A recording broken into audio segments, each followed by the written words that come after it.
A new poll shows that nearly 50% of millennial supporters of Bernie Sanders will not be voting for Hillary Clinton, and support for Jill Stein has exploded since Bernie Sanders made his official endorsement of Hillary Clinton.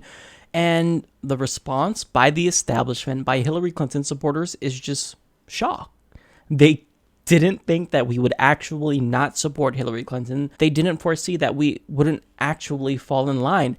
So because of this, I want to take the time to explain to the establishment, to anyone who's curious, why we're not going to be supporting Hillary Clinton and why we're voting for Jill Stein. Now, I don't speak for everyone, but this is just me, and I think that the points that I'll make will resonate with a lot of people. So with that being said, I will talk about why I support Jill Stein in light of 3 common criticisms that I see. So one is that they contend Jill Stein will never win, so why vote for her?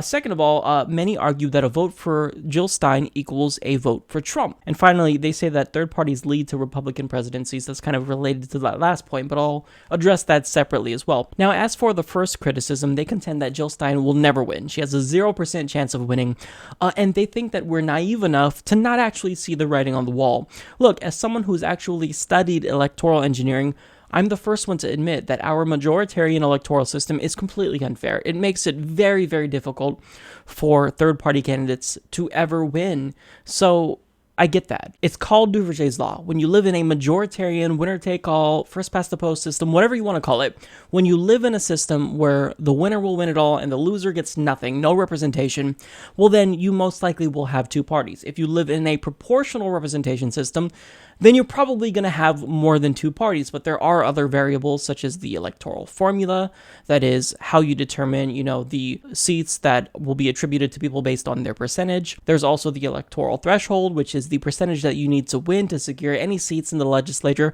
There is, social cleavages that also determine the number of political parties in a country. So there's a lot that goes into it. So by voting for Jill Stein or Gary Johnson, many of us don't actually expect a political upset by a third-party candidate. It's not impossible, but it's highly improbable. But in spite of that fact, here's why I'm still gonna vote for Jill Stein. One is that I just legitimately agree with her more than any other candidate in the race. And second of all, I'm hoping that my vote for the Green Party will help them obtain a high enough percentage so that way they can actually secure federal funding and build a real national party. I want the Green Party to make a real commitment to electoral reform, but with that being said, they've got to put in the work. They've got to run candidates at the local level, at the state level. They've really got to make an effort to convince us that they will fight for electoral reform, because that would make them a lot more appealing.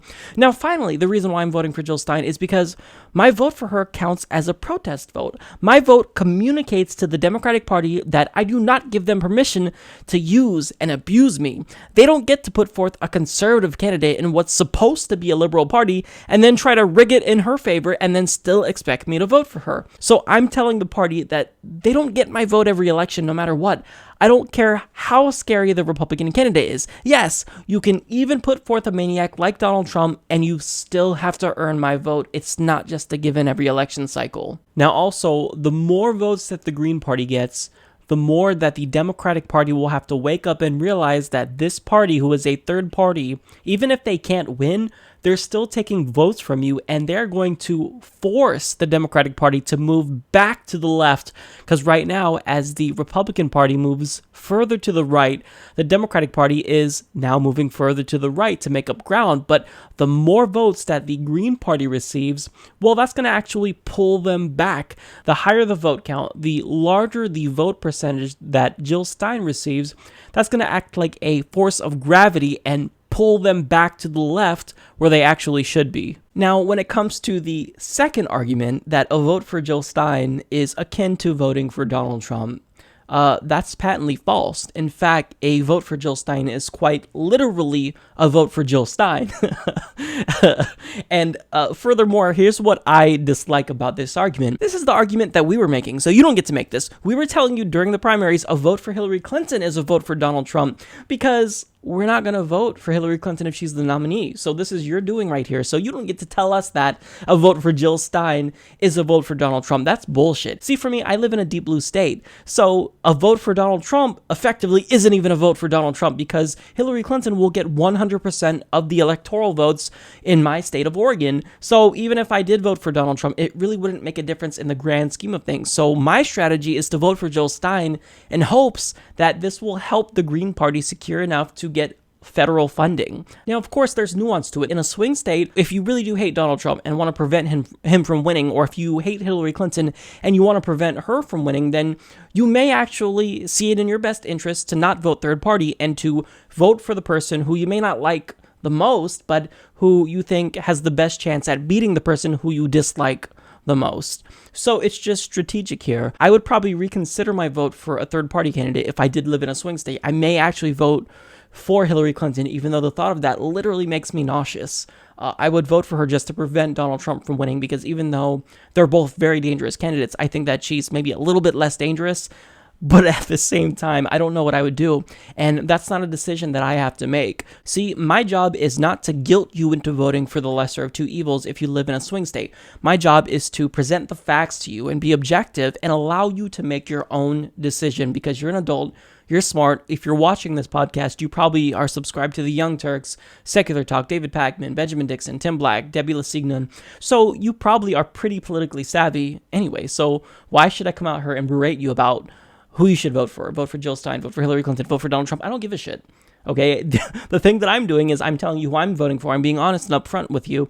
And then I'm saying, here are the facts about all of them. Make your own decision. Now, the final argument related to that last argument is that if you vote for a third party candidate, you're helping Republicans win the White House. Many people are afraid to vote third party because of this reason. But this year, you actually have a spoiler on both sides. So if votes are split equally, that possibility is less likely. And also, you can't blame anybody for not supporting the Democratic Party. You have to blame the Democratic Party themselves. Everyone points to the 2000 election as the go-to example, since people voted for Nader and then we got a President Bush. People like to conveniently ignore the fact that thousands and thousands of Democrats actually flipped and voted for George Bush. And second, you have to blame Al Gore for running a shitty campaign and picking a horrible VP. He chose Joe Lieberman as his running mate. You can't blame voters for that. And finally, the Supreme Court is the one that decided that election. Al Gore won. When they did the recount in Florida, Al Gore won. So you could blame the Supreme Court. You can't blame third-party candidates. You have to blame the Democratic Party for not inspiring enough people. Al Gore was not a great candidate. Let's be honest. Bill Clinton was not a good president, and his VP certainly didn't make a good candidate. So I'm sorry, but you have to blame the Democrats. If you blame voters for going to a third-party candidate, it's like you're blaming the victim. I'm sorry, but they're anti-establishment because the establishment wasn't working out for them.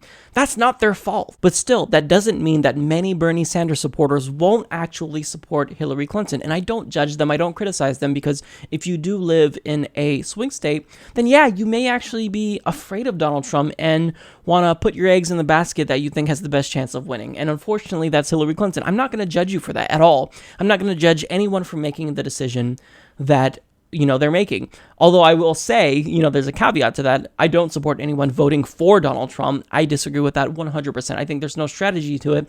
And I think that Donald Trump is the antithesis of what Bernie Sanders represented. So if you are a Bernie Sanders supporter, then I don't understand that. Now, here's the most important reason why we're supporting Jill Stein and not Hillary Clinton. Many of us feel as though if we fall in line and support Hillary Clinton after the election fraud, after the bias that was prevalent in this election cycle, how the DNC tried to rig it, how the corporate media was very misleading about superdelegates, we feel as though we're giving the Democratic Party a mandate to put forward no matter what conservative candidate they want to offer, someone who is just going to fall in line and support their donors. And we're giving them a mandate to do this, and we don't want to do this. We don't want to give the Democratic Party permission to put forth anyone. We want to actually tell them that we have control. We want to maintain leverage against the Democratic Party and say, if you run any further to the right, you lose us. So by voting for Jill Stein, we're drawing a line. That's that. And we're going to prove it to them that this is the case by voting for Jill Stein. So a vote for Jill Stein is a vote for her because we legitimately side with her on a majority of the issues. And it's also a strategic protest vote. We want to bring the Democratic Party back. Will they listen to us? I don't know. But I'm still going to vote for Jill Stein. Now, again, I don't speak for everyone, but this is my reasoning, and I think that many people can probably agree with it. Now, with that being said, is Donald Trump a scary candidate? Absolutely. I'm not trying to downplay how scary Donald Trump is, but the fact that Donald Trump is a maniac doesn't make Hillary Clinton any more appealing, and it doesn't negate from the fact that Hillary Clinton is also a dangerous candidate. I mean, her Syrian no-fly zone is an example. When asked about her Syrian no-fly zone during a debate and what she would do if Vladimir Putin violated that, she said, well, I don't think it would come to that. Okay, so we have a candidate that could potentially spark World War III. In Hillary Clinton. We have a candidate in Donald Trump that potentially wants to use nuclear weapons against ISIS and bring back torture. I mean, both are dangerous. So the fact that Donald Trump is probably a little bit more dangerous than Hillary Clinton, it doesn't make her any more appealing. It doesn't make me want to support her. So you're more than welcome to disagree with my reasoning, and I encourage dialogue on this issue. But that's why I'm voting for Jill Stein. I'm not going to judge anyone if you choose not to vote for Jill Stein. If you choose to fall in line, I'm not going to judge anyone. Okay, that's my decision. If you choose to vote for Gary Johnson, cool. We all have to come to our own decision, but what I'm going to do as a YouTube host is just continue to share the facts in a manner that I think is objective and let you know and be upfront about the fact that I am supporting Jill Stein.